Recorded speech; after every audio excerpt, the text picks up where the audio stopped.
Presque 2 semaines après l'ouverture de la session budgétaire, les députés sont toujours dans l'attente du projet de loi de finances 2023. Selon l'économiste Louis-Marie Capdeux, c'est le Fonds monétaire international qui est à l'origine de ce blocage. Il y a beaucoup de lignes de dépenses non nécessaires dans ce budget.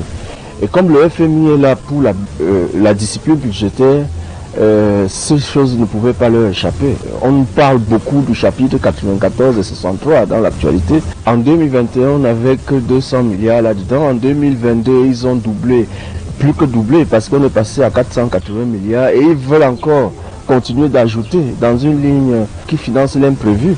Ce n'est pas acceptable au moment où le pays est à genoux et au moment où le pays doit rembourser ses dettes.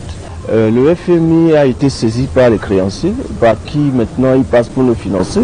Et le rôle du FMI, c'est de regarder, c'est de mettre la discipline budgétaire nécessaire pour que le Cameroun puisse rembourser ses dettes. L'expert croit dur comme fer que le projet de loi a été retiré pour des besoins de correction. Question pour le gouvernement de satisfaire à certaines exigences du FMI, parmi lesquelles le respect de la discipline budgétaire. Le FMI insiste sur ce qu'on peut appeler le ponctionnement du budget de quelques institutions, à commencer par la présidente de la République, c'est le chapitre numéro 1 du budget, suivant par les services annexes associés à la présidente de la République, c'est le chapitre numéro 2. Donc on peut regarder tous les chapitres comme ça et voir que le budget du fonctionnement explose, ce n'est pas normal.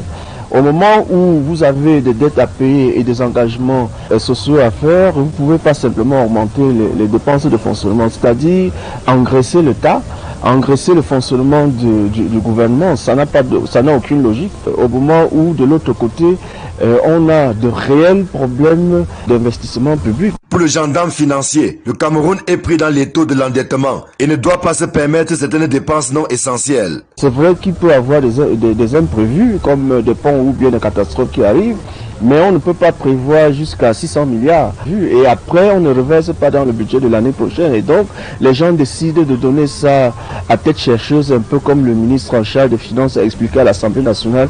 Ça n'a pas de sens. Jusqu'où le Fonds monétaire international peut-il aller, alors que le Parlement ne dispose plus que d'une quinzaine de jours pour examiner et adopter la loi de finances 2023? Le gouvernement peut s'entêter. Ce n'est pas que le Fonds monétaire interdit au gouvernement de faire le passage en force. Sauf que le Cameroun veut lever environ 100 000 milliards sur le marché et a besoin du Fonds monétaire international et donc du visa du Fonds monétaire international. Si le Cameroun s'entête, alors l'accord du Fonds monétaire ne sera pas obtenu pour lever les prochains financements sur le marché. C'est depuis 2017 que le Cameroun est sous programme avec le Fonds monétaire international. L'institution financière veut s'assurer que notre pays se donne les moyens de rembourser ses dettes au lieu de s'enfoncer davantage.